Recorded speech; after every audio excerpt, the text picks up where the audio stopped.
Just give you guys a quick update. Obviously, a couple things just want to touch on. I will touch on the budget, make sure I do that. But yesterday you saw us pass out our property tax bill.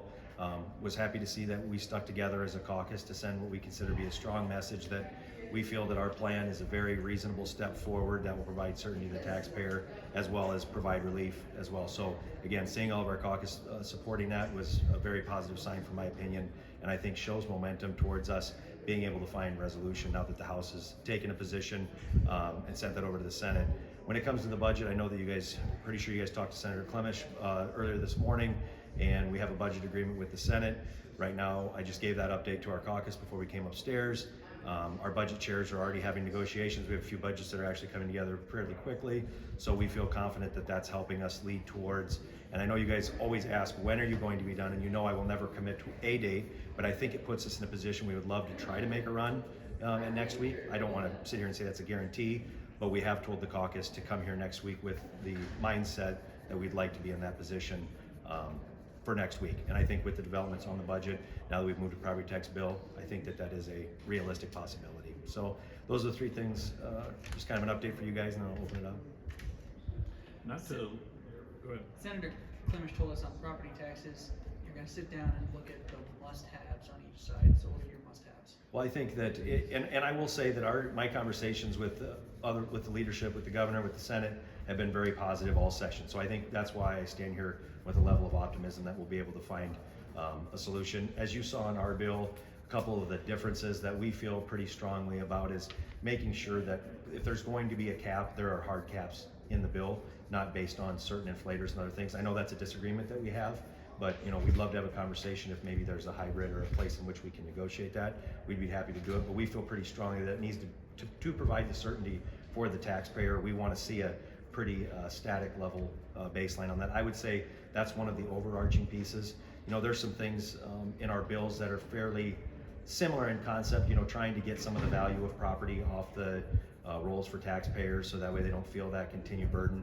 I think there's ways for us to manage with that, but again, the cap is really, and it was said on the floor yesterday, and I just want to remind everybody, the cap is extremely important because as you talk about assessments and a lot of other things, it still is a revenue cap and it still limits the amount of money that can be taken in. So Representative Norman said yesterday, and he's right, the assessments can do whatever they want to do, but there's the revenue cap in place to provide that certainty, and it also helps with any sort of shifting of any of the taxes to other classes of property. So those are just a few things that we feel are very strong, but I also, again, have a level of confidence that if we can work together to find a resolution, that there still is that light at the end of the tunnel. I could be wrong. Most of you were there. I thought Senator Clemish mentioned the soft cap being very important to them.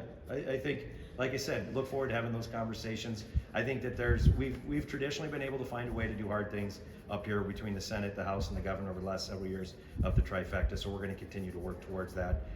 And again, in my most recent meetings with Senator Clemish, I still have a positive feeling that we're working in the right direction. And not to belabor the point, but is that something, that point specifically, that can be negotiated, that can find a common ground on, or one of you going to have to take the others? I think in all of this, all along, it's always was going to come to the position where we all have to be willing to find things. As you saw our bill yesterday from our original plan that we introduced a couple months ago now, it kind of feels like, but that we originally introduced.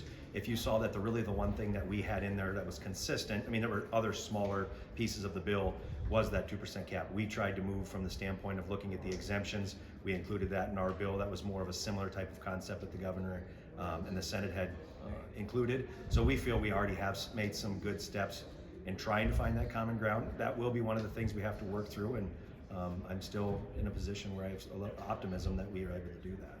Talking about that common ground, Senator Dawson yesterday released his statement after the vote.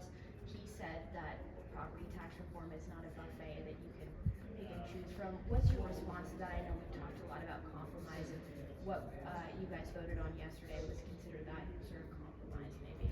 And I would just say from the standpoint of, I'm not sure that I even understand what that comment would mean from the standpoint of how it reflects on our bill.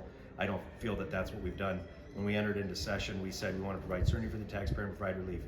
The certainty comes from that 2% cap, so Iowans know that they're not going to have these skyrocketing revenue skyrocketing tax bills for them. At the same time, we tried to take value of the home off of all homesteads, all property owners, or all residential property owners.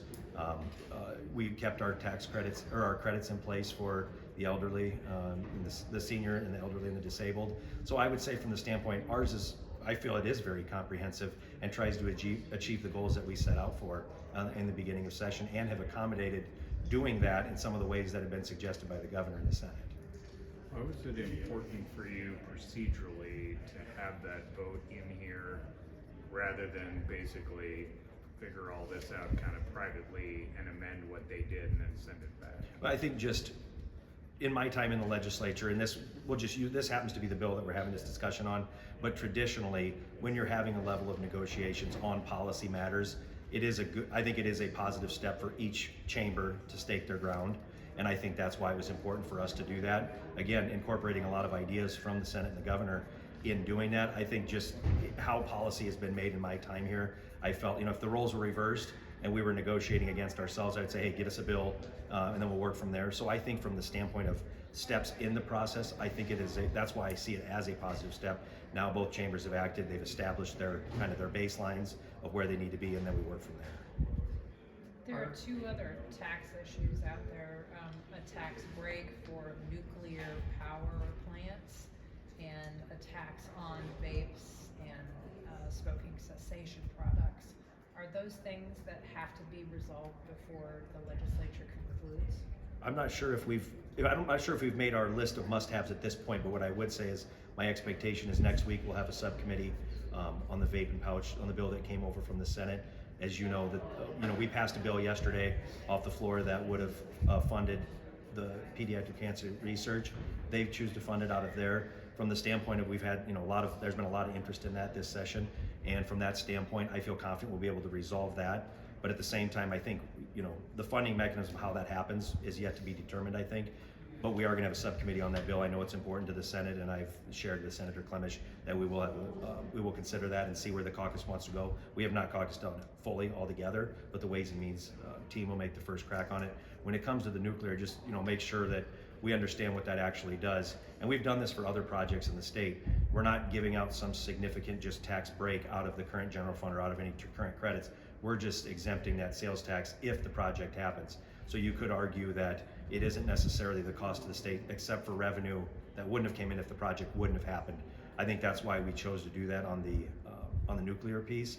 When it comes to what their bill looks like versus ours, I know the Senate would like to see something at Iowa State University, if I remember right, in what their bill is, that would try to establish a program to make Iowa kind of a hub where we could have this kind of growth, whether it was manufacturing or more power put online. So we'll work through those differences in there, but I think we would both like to see something happen on that bill as well.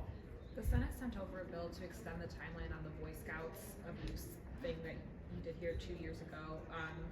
Is that going to come up for a vote in the House? Will that be advanced at all? Yeah, and I would just say, just for the knowledge of everyone listening, most of you were here when we did that, we passed that bill, and when we passed that bill, we didn't really have an expectation that it would be coming back before us again, and here it is yet. And I'll be just honest with you, Katerina, we haven't had a lot of the members coming to me to talk to me about advancing that at this point in time. That doesn't mean that a decision has been made, but I also find us in a position where we're trying to also limit the amount of new topics that we're introducing into figuring out a way to wrap down session.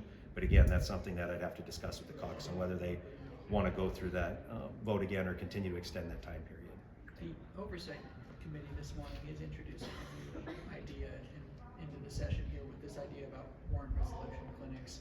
Is that something you expected to see a House vote on, and would you like the Senate to pass it as well? Again, without having caucused on it, my expectation is, this is something that, in our opinion, seems, if the question is ultimately why did we not deal with this earlier, I think it was obviously came to a head with the situation that we've seen happen here more recently. And I would just say from our standpoint, the position we have taken from the beginning of session to where we are right now is actually trying to move in the opposite direction of what we're seeing here in Polk County. We're trying to say career criminals, violent offenders need to be off of the streets to keep Iowa more safe. This continues down that path. It wasn't on our radar at the beginning of session. Now that we've had this incident that has happened here, we feel that this fits into the topic that we've been talking about. So as far as on the House perspective, I would expect to see that advance. I have not had a full briefing yet with Senator Clemish on that piece of policies. Iowa Starting Line published photos of pages sitting down there in the lobbyist lounge stuffing campaign mailers for Representative Jennifer Smith. Why did Representative Smith think that's okay? Is that something that's commonly done in your caucus, and is Representative Smith going to be disciplined or reprimanded in any way? Yeah, and I was made aware of that yesterday, that case has happened. I said, I've not had a chance to talk to Representative Smith at this point in time, so until I have that conversation, just to see how it unfolded based on just what I saw in the pictures, I really don't have a comment to say. Is that okay? Do you think it's okay though for pages to stuff campaign mailings for members? Again, until I talk to Representative Smith, Laura, I'm not gonna wait. I want to have her perspective of the story. I know I obviously have seen the post that was posted, but until I do that, I think that'd be unfair for me to draw any assumptions or conclusions based on what Representatives, just getting feedback from Representative Smith. Have House Republicans made a decision on whether or not you guys are gonna move forward with using the AI technology to analyze state budgets? Yeah, Or local budgets? yeah, thanks for asking that. We're still trying to decide what the mechanism would look like as we would move that forward. Yes, that still is something that's alive for conversation. We're just trying to put ourselves in position just to make sure we're going about it the right way when it comes to how we would fund that. Again, we've walked through that process of, going through all those steps and the channels. So we want to make sure we're just checking all the boxes to make sure we do that, because we do think it's extremely valuable. The caucus continues to ask, how soon could we get that rolling? We're just making sure we're doing it the right way, in a transparent way, which I think we've done this entire time. We don't want to break from how we've behaved on that topic this session. So, Now that there's a budget agreement, is there any money in there for a legislator pay increase? I know you all have talked about doing that. on the legislative pay topic, I think, so I would say that that's still a live negotiation between the House, Senate, also within our caucus. I think that's a conversation that obviously we need to have with the Democrats as well. That traditionally has been something that is not just a partisan position that is taken. We've had some, not to speak for the House Democrats, some reasonable feedback on that if we were to proceed, that there at least would be a level of interest. And so it was something that if we are going to do it, we would want to make sure we're in agreement with the Senate before we take action. I don't think at this point in time of session it would make a lot of sense just to be bouncing bills back and forth with one another. But it is a topic that we've had some conversations about internally on the House side, but I've also had some on the Senate side. And if we're going to do it, I think we need to be in agreement if we're going to pull that trigger to do it. I remind Iowans, because as I answer that question, it just sounds like, what's the logic for doing it? And I get shamed later if I don't explain kind of why I think it's important that we at least consider it. We're in a position, and I don't think this just applies to Republicans. I don't think it's not a partisan issue, but we have not had a pay increase even before I was elected to the legislature. How many years ago, okay? I've said it 100 years ago, 20 years ago, something we haven't really seriously considered. And I would just say we collectively as a legislature are losing good people that do this job on both sides of the aisle because it's becoming such a strain to be able to serve. And we understand that this is a citizen legislature, but at the same time, we also need to at least be considering, we want to have a group of people here that are young people. We want to have a group of people here that run businesses, that are teachers, that are farmers. We want to be able to have that. That's why we're still considering it. And keep in mind, it doesn't go impact us immediately. It would have to be after an election, so that way Iowans would see that we did it. It would only apply to the next group of legislators that came in. That's kind of the logic behind it, because I just don't want Iowans to hear that we're thinking about it without having taken into all those things into consideration. Can I go back to the Boy Scout stuff? Understanding your point about where we are in the session and the workload, the byproduct of that though would be, as I understand it anyways, and correct me if I'm wrong, that if that bill doesn't pass, then you run the danger of some of those victims not having full access to the settlement that they would or that they do in other states. Are you comfortable with that being in? And this goes back to when we did the last extension, just trying to decide what is that reasonable time, and that's some of what we would continue to work through. Like I said, I won't speak for the entirety of the legislature. I think when we made that decision last time to have that extension, that the expectation was a resolution. So we would have to just think through, like, where is that, whether it's this case or anything else, where is the line in which those continued extensions start to happen? Again, I don't think there's been any decisions made on it specifically. I'm just giving you kind of the perspective that we're trying to work through here, if it's something that we're going to consider. But in this case, and I'm sorry, Yeah, you're good. We're here because of the legal process, right? Yeah, I understand that. And the victims have no control. Yep, I understand that. And again, I don't have a lot of members come and ask for it. I'm gonna have to get their input before we would make a decision on what that would look like. But at this point in time, I don't know if that resolution has been found yet. Is there money for para-educators in the budget deal? So obviously the budget chairs will be working through, and that's something that we continue to fight for. I think when we got the agreement earlier, when we set that with SSA, if you remember, trying to remember, I think if it was, we funded half of that, the 7 million, in our beginning budget negotiations when we did SSA. That's something that we continue to fight for. As you guys know, that's been a House position, kind of carrying that water on our own. I think it's going to be difficult for us to maintain that within negotiations. If it's something that the Senate has interest in doing, we'd be open to doing it. But we also understand the realities that we have to negotiate with the Senate and the governor as well to find a resolution budget. So some of that will probably work itself out through the budget committee process, but at the same time, we understand there is a little bit of an uphill challenge on that. Do you expect to bring the medication abortion bill to the floor next week? I really haven't, to be honest with you, I hadn't thought about that one specifically. We have not, here's what I can tell you for an update without being able to give you an exact answer on yes or no.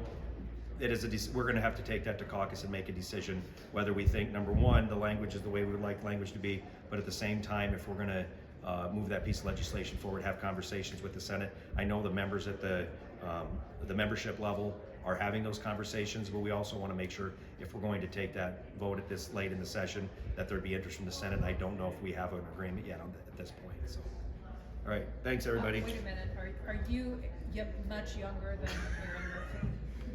I'm thinking you're. I don't know. He looks 60 to me, so I hope you're not saying anything about. I hope. Oh, there we go. Now my grandpa's going to yell at me. Thanks, Dave, for setting me up. But we've talked to leaders in all realms of this building, and I've asked for a vibe check about how things are going. Don't I seem pretty positive still? Okay, that's good. And I always tell the caucus, I'll tell you guys when it's time to worry. And I didn't tell you today, so. All right, thanks everybody. Thank you.